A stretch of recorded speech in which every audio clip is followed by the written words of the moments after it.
Yo empezaría por el final. Muñiz, en forma consciente, fue a morir a Uruguay. ¿Por qué? Porque estaba enamorado de Uruguay. Él se ganó la amistad y el aprecio de peruanos, chilenos, ecuatorianos, bolivianos, de todos los que participábamos en la NAR. Y creo que su calidad humana tuvo mucho que ver en eso. En la defensa de la política exterior de su país en esta materia, encontró en él un sostenedor intransigente, llegando a arriesgar su propia vida en múltiples ocasiones en la defensa del derecho de asilo, en la salvaguarda de la libertad, así como en la atención y en la protección a ciudadanos uruguayos. Esta convivencia en la embajada, donde todos los que estuvimos ahí fuimos apoderándonos de los espacios y arrinconándolo. Yo llegué a la embajada y ya no había nada de lo que por aquí se dice. Llegamos a ser algo así como 140 adultos y algo así como 40 o 50 niños. Se logró de alguna forma, y creo que porque el embajador, porque Vicente así lo logró equilibrar, tener una vida ahí adentro. Era difícil tener una vida ahí adentro. Esta forma de aplicar el derecho de asilo se plasmó en Uruguay. Seguramente, sin acciones como estas, muchos perseguidos habrían hecho más grande la lista de presos y desaparecidos.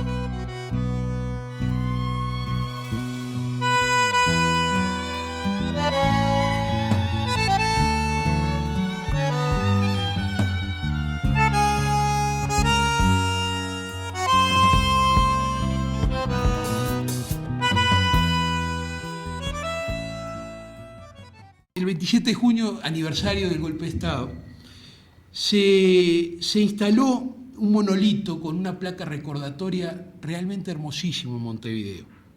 Esta inscripción, si ustedes van por Montevideo, la van a ver en la Rambla, en un lugar muy destacado. Es realmente hermosa y se inauguró además en un acto tremendamente emotivo por mucha de la gente que había estado aquí. En la Rambla República de México, frente a la Plaza de la Armada, con la siguiente inscripción que quería leerles. Dice: embajador Vicente Muñiz Arroyo defendió la democracia y aplicó de manera irrestricta el derecho de asilo que garantizó la libertad y salvó vidas de perseguidos por la dictadura. 12 de noviembre de 1925, 23 de agosto de 1992. Bueno, el embajador Muñiz, aparte de cumplir con su deber, tuvo una labor realmente valiente y heroica en circunstancias muy difíciles. Hay que tener en cuenta el momento tan dramático en el cual tomó la responsabilidad muy grave, heroica, de asilar a muchos uruguayos en un momento donde la vida de estos podía inclusive correr peligro y su seguridad personal y la de sus familias. Él se hace eco de una tradición mexicana muy arraigada, muy profunda, de respetar y promover el derecho de asilo. Y nos da mucho orgullo a los mexicanos la labor valiente, tesonera de este insigne embajador mexicano Muñiz. Nacido en esta tierra, don Vicente Muñiz trascendió su función como embajador de México en una nación hermana para convertirse en el protector de muchos uruguayos perseguidos por la dictadura, haciendo gala de su sentido humanitario y su compromiso como representante de un país cuya política exterior se ha caracterizado por la solidaridad y la lucha por la paz. La conducta de don Vicente Muñiz Arroyo, que llegó al extremo de arriesgar su propia vida para salvar otras, lo convierte en un digno representante de la historia de Michoacán. En nuestra entidad, como ustedes saben, se gestó la independencia de nuestro país, fue cuna y hogar de próceres de la patria, ha jugado siempre Michoacán un papel de vanguardia. En el último siglo ha dado cobijo a numerosas comunidades perseguidas y exiliadas por razones políticas. El obrar de don Vicente como embajador en Uruguay, procurando protección, asilo y convirtiendo esta ayuda en una alternativa para conservar la vida a niños, hombres y mujeres, nos evoca la memoria de los niños de Morelia, al final de la década de los 30 del siglo pasado, que llegaron procedentes de España y construyeron aquí una nueva casa. Más recientemente, recibimos a muchos latinoamericanos que encontraron en esta tierra un nuevo lugar de residencia. Una porra, Vicente Muñiz. Una porra. Dos, tres. Chiqui de borra, la bomba. Chiqui de borra, la bomba. Alabío, alabao, alabío, bomba. Vicente, Vicente, ra, ra, ra.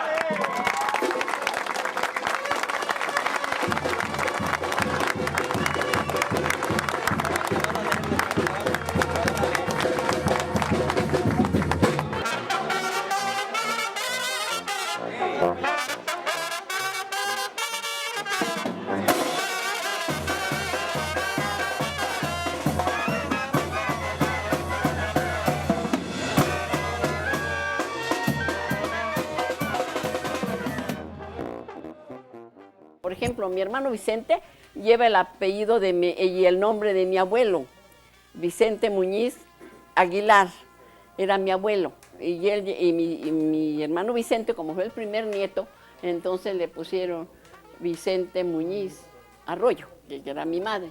Mi padre era de 1895, si más o menos me acuerdo la fecha. Entonces, y ya estas casas existían, pero no estaban juntas. Mi padre era comerciante, le gustaba mucho irse a Estados Unidos, y allá estuvo por muchos años, ¿verdad? Y nunca quiso llevarnos a nosotros. Decía, no me gusta las conductas, el ambiente, todo aquello, no quiero eso para ustedes, decía. Entonces Vicente quiso alguna vez irse para allá, pero no, mi papá no quiso. No. Mire, mi abuelo Vicente él era ebanista, era carpintero, pero en el tiempo de la Revolución decía mi abuela que pues él no podían ya vivir de ahí, de ese oficio, porque ¿quién mandaba hacer una silla? ¿Quién mandaba hacer o arreglar una mesa? X cosa. ¿Quién la mandaba hacer si no había dinero, verdad? Entonces él decía a mi abuela que le dijo, no, Jesús, no, esto ya no, de aquí no vamos a vivir. Vendió toda esa herramienta y todo lo que tenía y se compró unos burros, un macho, así, animales fuertes dice, me voy a ir de arriero. Y entonces le decía a mi abuela, no, Vicente, no, porque te van a matar, mira la revolución, no me van a matar. Y se fue, y él tanto platicaba con el gobierno como platicaba con los revolucionarios. Y yo pienso que eso lo traemos ya desde nuestros abuelos, de ellos, porque es una libertad que no nos la corta nadie, ninguna institución, ¿sí? Actuamos como pensamos, ¿sí? Y él tenía esa libertad que yo siento, de hecho, que mi familia la tiene, en su totalidad la tiene, ¿sí? Yo soy mexicano, de acá de este lado, puro mexicano. Por más que la gente me juzgue tejano, yo les aseguro que soy mexicano, de acá de este lado. Aquí crecimos muy felices, francamente. Yo digo que porque teníamos el apoyo de toda la familia, ¿verdad? Digo, nunca hemos sido ricos, jamás, pero siempre tuvimos una casa modesta, pero la teníamos. Comida en abundancia, siempre la hemos tenido, porque mi hermano, desde mi abuelo Vicente, ¿verdad? Entonces todo teníamos, y tuvimos un vestido que ponernos, y siempre ir a la escuela, eso sí, también, todos mis abuelos sabían leer y escribir, y unas letras, pero preciosas, ¿verdad?, que tenía.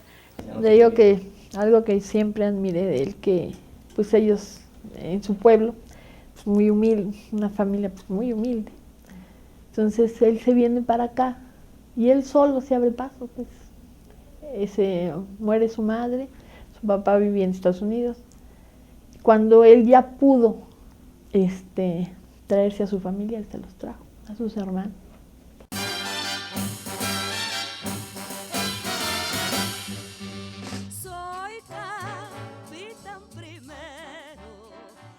Él se vino para acá, para México, y aquí vivían unos tíos, una hermana de mi madre y una hermana y un hermano de mi madre. Él se apoyó mucho, se respaldó mucho en mi tía y el esposo de ella, que también fue muy, muy bueno con nosotros y lo querían mucho, a Vicente también.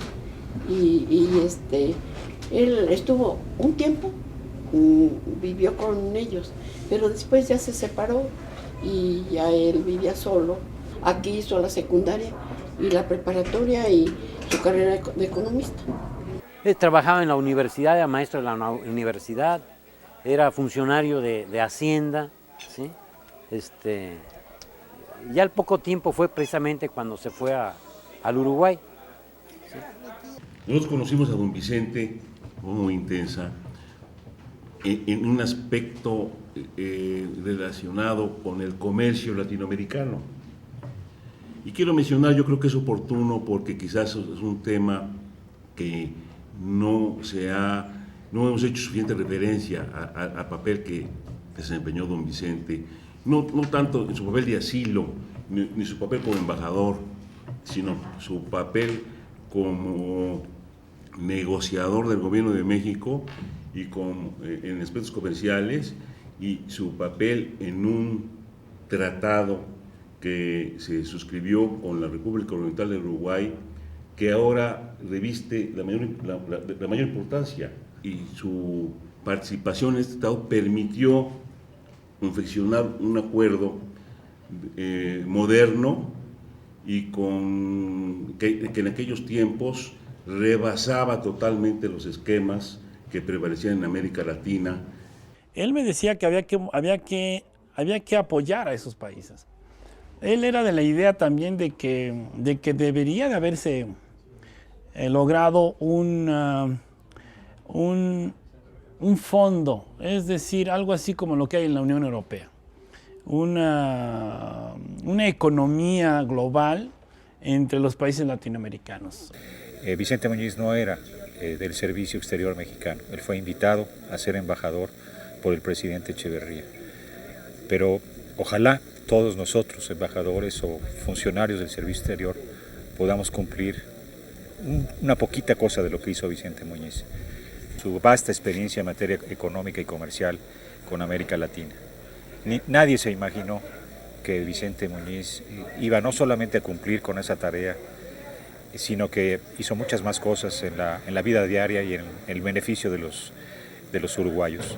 Creo que todo el tema del asilo y la presencia que tuvo Vicente Muñiz en Uruguay será recordada para siempre, y ese principal legado es un gran ejemplo para los diplomáticos mexicanos.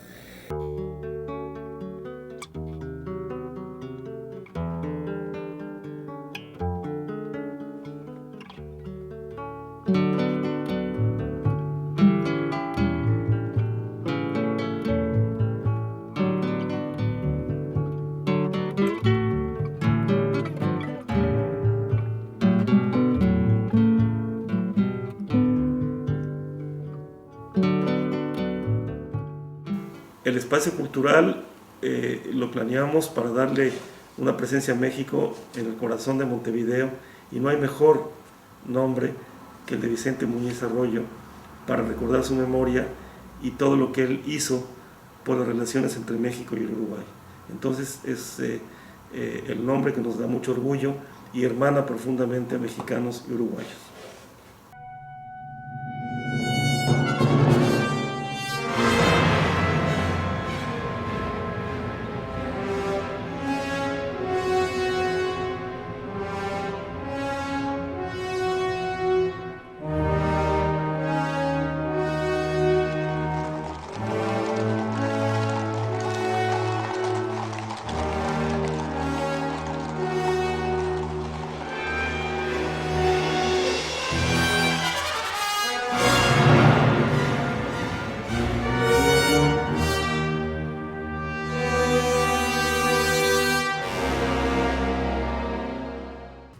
tuvo una experiencia muy difícil en una de las fiestas patrias del 15 de septiembre. Estábamos en el hotel casino que está ahí frente al Parque Rodó, una noche espectacular, porque la verdad que pues yo creo que las fiestas mexicanas, por la característica que tenemos nosotros, ¿verdad?, de ser muy alegres y demás, eran muy atractivas para todo el mundo. Había todo el cuerpo diplomático, llegaron los militares. En ese entonces había ya una situación muy compleja con el general Sereñi, que llegó él, que había invitado al embajador Muñiz, y de repente todos estábamos en la celebración de esa noche, cuando de repente vimos que la orquesta, que eran los militares que estaban acompañándonos, ¿verdad?, y todos los demás que estaban invitados, empezaron a salir, pero en tropel, todos. Y entonces la fiesta llega en todo su esplendor, empezamos a recibir el embajador Vicente Muñiz recibiendo a sus invitados. El protocolo dice, el segundo de abordo estaba mi esposa y después yo recibiendo, y de repente alguien llega con el embajador y le dice algo al oído. El embajador Muñiz dice, ¿cómo? Le dice, quédate aquí, recibe a los invitados. Se fue, regresó, y entonces tenía un ultimátum. Las autoridades militares del Uruguay no podían estar presentes ahí, la banda de guerra, mucho menos con la presencia de un señor, de un general que se llamaba Líber Sereñi.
Se fueron todos, nos dejaron sin orquesta, pero hicimos un pachangón.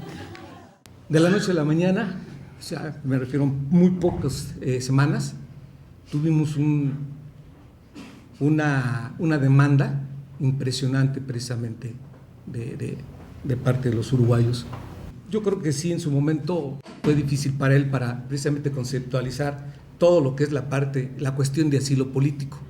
Porque como ustedes saben, cuando uno está en una embajada y de repente llegan 2, 3 personas, incluso que venían ya golpeadas, que habían logrado evadirse de los militares, y llegar a pedir asilo, pues de repente era muy difícil, ¿no?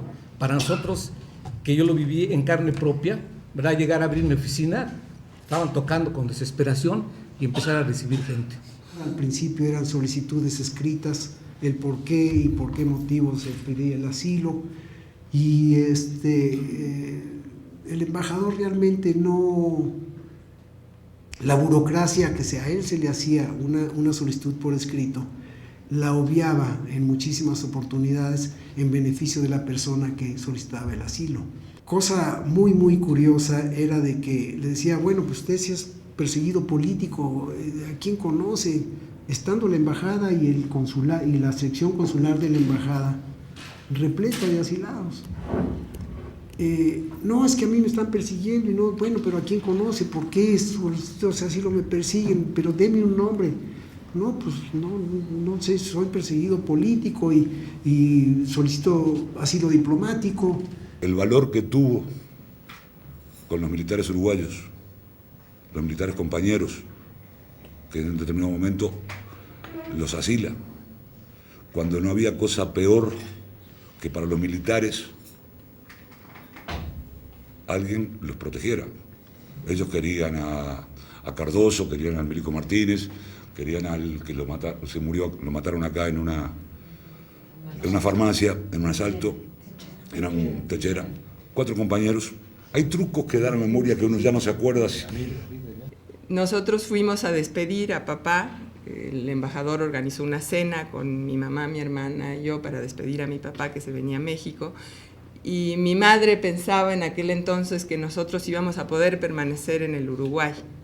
Sin embargo, el embajador Muñiz nos insistió muchísimo en que nos íbamos a tener que asilar.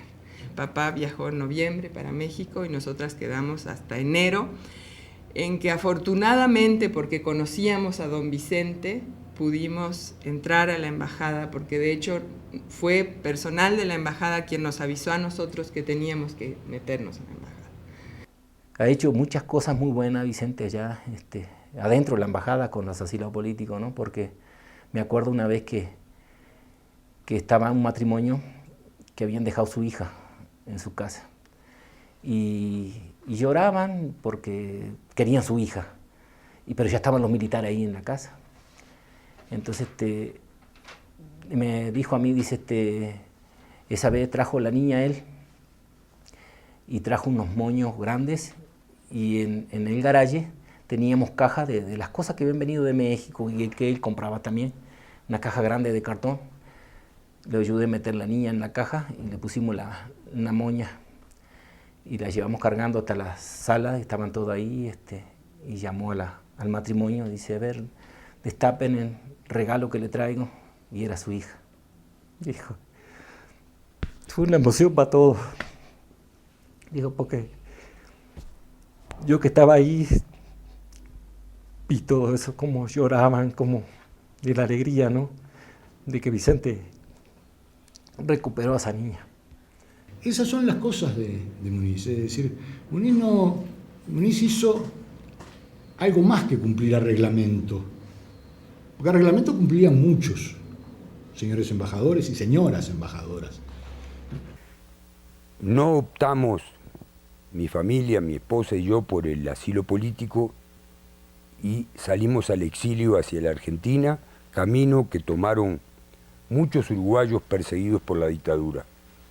Pocos meses después, en marzo, se produce un golpe de Estado. En esas circunstancias muy difíciles, a través de familiares, tuve un contacto indirecto con don Vicente Muñiz Arroyo.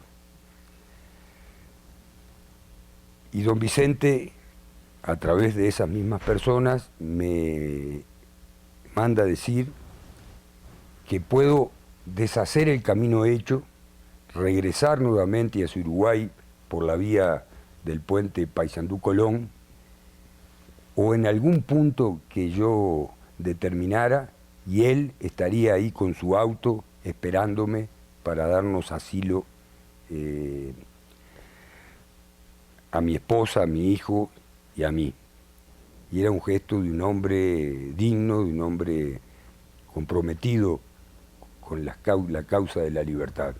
No sé si Gustavo Maza lo señale, ¿verdad? Que en ese entonces él era precisamente era secretario de la embajada, ¿verdad? Cuando logró rescatar de las manos de los militares ahí en Juncal a algunos asilados que entraron directamente a la oficina y a los militares se quedaron ahí. A partir de ese momento, cuando entrábamos a la oficina, estaban los militares que son, ¿verdad?, muy altos, muy entrenados, además con metralletas, y cada vez que teníamos que entrar a la oficina, estaban con el pie así y teníamos que pasar nosotros con identificación. Me costaba mucho, digo, tuve mucho tiempo de estos años después de la década del 76, en que me costaba mucho, digo, contar esta experiencia. Tuve la suerte providencial, digo, que estuviera allí Gustavo Maza en ese momento a las 7:30 de la mañana. No me acuerdo exactamente, creo que fue un 4 de junio, del 76, porque en el momento que yo me bajo del elevador y me encamino hacia la puerta de la entrada de la Cancillería. Obviamente, como decía, ahí había 3 o 4 tiras, que nosotros le llamamos, de la Policía de Investigación. Tenían fotos nuestras, o sea, nos estaban buscando, y por más que yo venía enfundado en una bufanda y con un saco y todo esto, bueno, lo primero que hicieron fue abordarme, ¿no? Venir hacia mí, y bueno, y ahí lo único que se me salió es empezar a gritar asilo político. No sé si Gustavo comprendió eso, porque después alguien me decía que no se sabía bien qué era lo que yo decía. El único temor que tenía era que me confundieran con o sea, que no llegara, que dentro de la embajada me estuvieran confundiendo con un delincuente o alguien con algún suceso que estuviera generando ahí en el palier del edificio, pero no con una situación de asilo, ¿no? Bueno, la salida de Gustavo fue providencial, yo por eso digo, para mí y lo digo con la mano en el corazón, para mí México significó salvarme la vida. Se asila y Vicente Muñiz llega a la embajada corriendo y todo desabrochado. Me dice, Gustavo, ¿pero qué hiciste? Le digo, pues le conté lo que había sucedido y me dijo, ya tengo que ir ahorita, en este momento estoy citado por el canciller Juan Carlos Blanco porque quiere hablar urgentemente conmigo. Fue al ministerio, regresó y me dijo, lo siento mucho, me ha pedido el canciller que en virtud de que usaste de la fuerza física para impedir que cumplieran con su cometido los militares de civil que estaban en guardia en ese momento, y que como esos militares estaban arrestados, degradados y en juicio militar, que yo no era ya, que el gobierno de la República Oriental del Uruguay no respondía por mi seguridad física, ni de mi esposa, ni de mis hijos, y que en ese momento tendría yo que salir del país.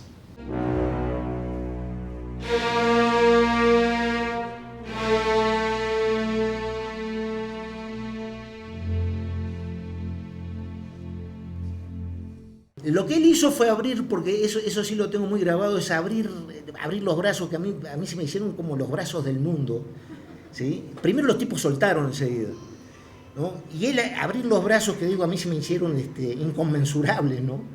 En el momento que rodearon el ejército ahí, Vicente habló a la embajada, a la casa, y preguntó qué es lo que estaba pasando. Y dice, no se preocupe, yo ahorita voy para allá. Entonces me dice a mí, en este momento yo voy para allá, tú quédate en el portón, dice, y me abres el portón. Le dije, hay gente en el portón. Dice, no, dice, yo voy a adentrar. Dice, tú abre el portón, cuando me veas que vengo como una cuadra, dice, ábreme el portón. Y había militares en la puerta. Y entonces cuando veo que venía el coche que él venía manejando, le abro el portón, y él se avienta a meterse a la embajada, y los militares se tiraron, se brincaron, se tiraron para los costados porque lo pasaba por arriba. Entonces dejó el portón abierto, dice, déjalo así el portón abierto, se metió el coche, se bajó del coche bien enojado y le dice, yo no quiero aquí vigilancia.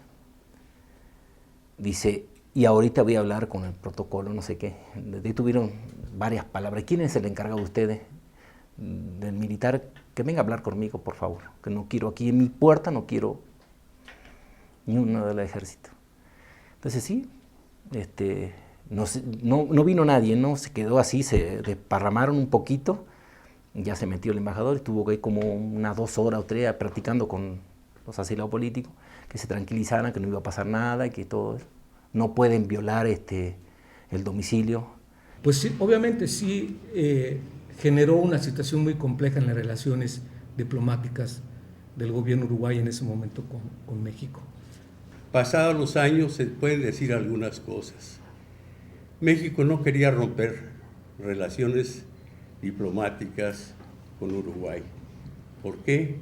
Ya había roto con Chile y las cosas eran difíciles con los gobiernos militares y trataba de no romper relaciones, y en tales condiciones pues alguna indicación no dicha era que tuviera mucho cuidado para pues que las personas que salieran no llegaran a un motivo de rompimiento de relaciones exteriores. Por eso lo mandaban llamar. Pero él, pues creo que de eso no hizo caso. Su responsabilidad como embajador, su responsabilidad como mexicano, y yo diría que hasta su responsabilidad como uruguayo, esa responsabilidad del embajador Muñiz hizo que en varias ocasiones él expusiera su propia vida, ¿no? Él expusiera muchas cosas para lograr su objetivo, y también logró otras cosas que fueron muy positivas, y eso es lo que hizo que se le estimara a Muñiz, no como embajador, no como la persona que saca asilados políticos, sino como amigo. La bondad de Vicente Muñiz, volviendo a él, su casa, sus vajillas, sus discos, su ropa, su cama, sus sábanas, todo, verdaderamente todo, se quedó sin nada porque la ofrecía, ahí comían los asilados y ahí se habilitaban colchones que compraba Vicente con su dinero, no rendía cuentas mensuales a México. Vicente, tienes que hacer esto, te tienen que redituar, pero no redituarte lo que gastas, sino redituarte y mandarte para gastos. Al mismo tiempo estábamos haciendo solicitudes al Ministerio de Relaciones Exteriores para que se otorgaran los salvoconductos y pudieran ir saliendo los asilados. No otorgaban salvoconductos y la embajada, la residencia y la Cancillería cada vez con más asilados. En los momentos que la gente entraba ya no a la calle Juncal porque estaba totalmente copada, ya entraba directamente a la residencia.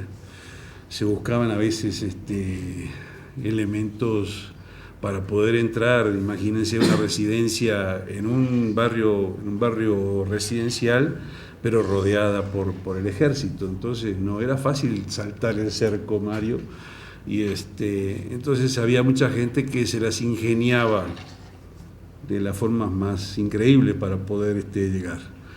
Hubo gente que, por ejemplo, fue a la playa quedaba a 4 o 5 cuadras del lugar, entonces dejó su ropa en la playa y caminando descalzo, como se usaba en el lugar, con una toalla en el cuello, fue caminando como quien regresa a su casa, y cuando estuvo casi frente a la residencia, pegó la carrera y saltó y llegó, ¿no?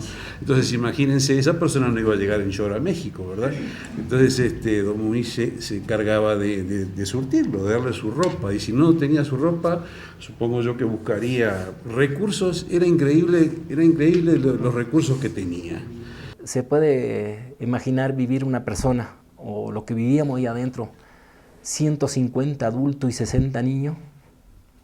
Los niños se desesperan por salir al jardín, viendo un pastito tan bonito, un jardín tan bonito, y no poderlo sacar. Yo lo sacaba, no a todo de golpe, sacaba de a 10, 15 niños jugar. Y sí, me regañaba el embajador a mí. Dice, que se brincan las barditas ahí en Carrasco, de un paso está del otro lado, porque no son bardas grandes, son bajitas, con un paso ya está la persona adentro. Dice, ten cuidado que te agarran un niño, los niños no son asilados políticos. Los adultos sí, pero los niños no. Dice, no saquen los niños. Pero daba lástima. Y cuando él no estaba, yo me hacía mi escapada y sacaba a los niños. Tuvimos 3 meses encerrados en una casa, no es normal, no es sano. Era horrible, de verdad que era horrible. El jardín de adelante nunca jamás, pero el de atrás era un patiecito chiquito. Jugábamos a la pelota, hacíamos cosas de niños, supongo. Y llegó un día que, no me acuerdo por qué razón, se prohibió, por seguridad, ¿no? Y era más terrible todavía estar ahí. Yo reclamo para don Vicente Muñiz Arroyo el reconocimiento de una combinación de características únicas. Fue un hombre consecuente, principista, valiente en grado sumo, porque había que ser valiente. Y es una cosa que hago extensiva además a quien fuera secretario de la embajada. Había que ser valiente, había que jugarse el pellejo. Había que tener fuerza para pararse delante de la sede de la delegación diplomática y decirle a los militares: acá no se entra. No se entra porque aquí funciona la extraterritorialidad y no vamos a permitir que las fuerzas represivas ingresen. Y les voy a decir que en esas circunstancias desgraciadas, como muchos de ustedes conocen también, ocurrió, por ejemplo, en la Embajada de Venezuela. Y a la maestra Elena Quinteros ingresaron a la puerta de la embajada, allí ella estaba ingresando para pedir asilo, la tomaron, se la llevaron, la secuestraron y desapareció.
Este era el contexto de terror que se vivía en Montevideo.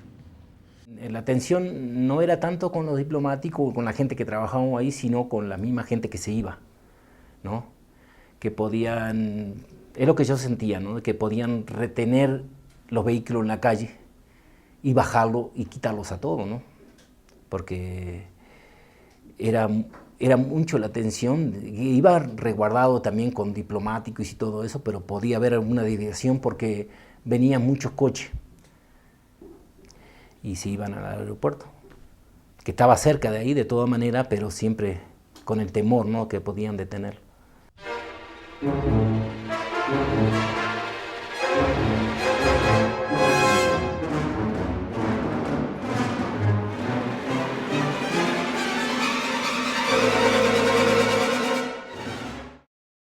Los que estábamos ahí tuvimos la posibilidad de organizarnos de la mejor manera posible, pero la figura de don Vicente, sin lugar a duda, daba pautas para una convivencia normal, digamos. Que en ningún momento nos hizo sentir como personas que teníamos que irnos de nuestro país por circunstancias ajenas a nuestro deseo, que estábamos pues en una situación de muchas carencias, dejando muchas cosas, sino que nos hizo sentir como sus huéspedes. Ya habían pasado muchos asilados por esa casa y el embajador se había visto obligado a tener que ir guardando la loza, ir sacando los cuadros, para dejar que, por ejemplo, en la sala de su casa, los niños pudieran jugar al fútbol. Yo era una niña cuando estaba en la embajada, de hecho tenía 9 años cuando ingresamos ahí con mi mamá y mi hermano que cumplió 3 estando en la embajada.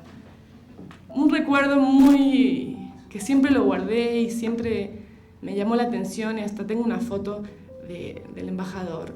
Fue que el 22 de febrero, estando en la embajada, mi hermano cumplió 2 o 3 años y le hice una fiesta, con piñata y todo. Y él, era una persona que pensaba en todo, en todos los detalles. Él le trajo un regalo a mi hermano, pero para que yo no me pusiera celosa, me trajo un regalo a mí, que nunca me voy a olvidar porque era un vestidito como de marinerita y otro conjuntito de ropa. No teníamos además mucha ropa. Pero detalles como esos hablan el tipo estaba en 1000 cosas, en temas políticos, investigando a la gente que entraba, porque cuando uno iba a pedir asilo tenía que investigarlo, podía ir cualquier persona. Y sin embargo tenía como la capacidad humana y generosa de pensar en eso, ¿no? Cuando llegamos, el cuento de todos los niños era que todos tenían un regalo que habían recibido de don Vicente el Día de Reyes, que a lo largo de la escalera que subía a su habitación, él había dejado un paquetito en cada escalón. A los adultos, regalos en broma, como decían acá desde el punto de vista del humor de don Vicente. A los niños, un pequeño juguete. Desde el hecho de comprar colores y papel para que los niños tuvieran en la mañana, funcionaba como una escuelita en la embajada, y los niños pudieran trabajar, podían dibujar, podían hacer algo, entretenerse. Entonces, todas las cosas que don Vicente hacía para facilitar esa aspereza, o sea, es una de las cosas que a mí más me conmovió desde el punto de vista del carácter humano, que podíamos decir. Se sabía que una de las joyas, perla pues, más apreciada era un sillón, un sofá, que había pertenecido al héroe chileno O'Higgins. Bien, respetado por todos nosotros hasta que el número fue avanzando, sobrepasó las dimensiones de la casa y también se sobrepasaron los respetos a esa altura ya bastante menguado hacia don Vicente. Entonces ese sillón sirvió de todo. Yo decía la vez pasada, de cuna momentánea, ahí se cambiaban pañales, los muchachos se tiraban del respaldo al fondo del sillón. Tenía un tapiz damasquinado hermosísimo, además con esa pátina de viejo que dan los años, estamos hablando de O'Higgins. Empezó a saltar un resorte, otro, y don Vicente tenía que mirar eso impertérrito porque la alegría de las madres no se podía interrumpir y había que dejar a esos mocosos seguir destruyendo todo. Cuando nos despedía, tenía un despido individual con cada uno. Como decías, una corbata, una camiseta y $20. Son de los temas que uno no se olvida más y recuerda mucho. Y en la despedida, lo fundamental, en la despedida de la gente que lograba, don Vicente lograba el salvoconducto y sacar familias completas y demás, el procedimiento era que en la noche anterior era la despedida. Los miércoles en la noche, para 100 personas, se traía un par de botellas de whisky y repartía un dedal de whisky a cada una de las 100 personas. Entonces, brindamos por las bondades de México y al día siguiente, cuando llegaba la escolta militar, los coches de la embajada se entraban al jardín delantero y entonces las autoridades permitían que subieran las personas que iban a viajar y entonces íbamos pasando de uno en uno cuando nos llamaban, nos tocaba y nos despedíamos así en hilera de toda la gente, adiós, adiós, adiós, y arrancábamos rumbo al aeropuerto que don Vicente encabezaba la caravana, por decirlo así, y sí, en el procedimiento al pie del avión, de constatar de que no se les escapaba a nadie, sino que iba el que estaba ahí con el salvoconducto, él estaba presente y finalmente subía y se despedía de cada uno de nosotros. Yo tuve el gusto de tratar a Vicente a posteriori, digamos, de la estancia en la embajada. Fue además, lo comentaba yo ayer, quizá ahora estoy un poco más arrepentido de no haberlo tratado con mayor frecuencia, porque además de toda la calidez que tenía Vicente, era un hombre extremadamente culto, era un hombre que en cada conversación, y además de ese humor que tenía, digo, que a todos nos alegraba, además tenía un humor muy puntual, digo, muy sarcástico, ¿no? Tenía una voluntad inquebrantable también, la tuvo con todos nosotros, en el sentido de enseñarnos México.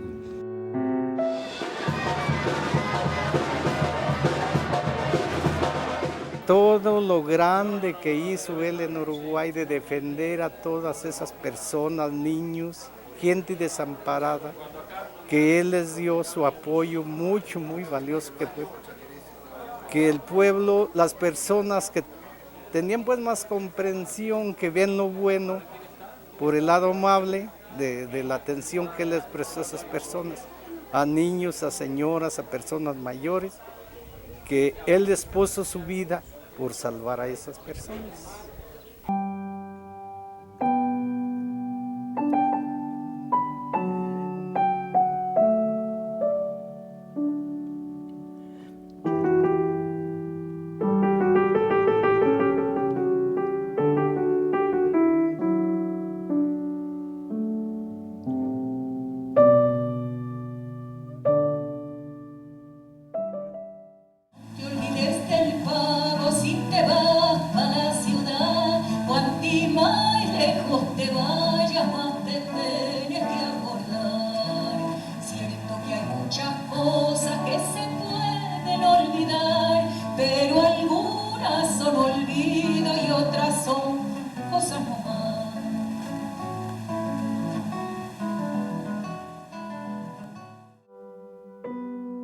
El embajador Muñiz Arroyo ha sido ejemplo de todo esto, ha sido una destacada encarnación de la tradición mexicana en materia de asilo.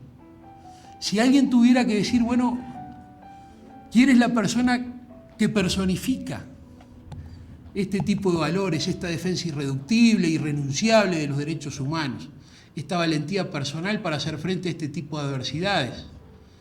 Bueno, tenemos un ejemplo nítido, prístino, brillante en el embajador Muñiz Arroyo. Deseo destacar el gran legado que nos deja don Vicente, que yo en lo personal y en lo funcional admiro profundamente. Su huella nos debería marcar a todos los jóvenes y no tan jóvenes diplomáticos como yo. Hay que sensibilizar el servicio exterior en nuestros países y ser un diplomático comprometido con su país y con su gente. En una situación de ponerse a recordar facetas de la personalidad de don Vicente sería un poco interminable. Quisiera así reafirmar algunos conceptos, el hecho de que él en lo personal trató a la gente, a los asilados, ya no como amigos, vaya, a la gente, a los uruguayos, a los asilados, a la gente que tuvimos la necesidad de estar en la embajada, ya no como amigos, sino como hermanos, como hijos.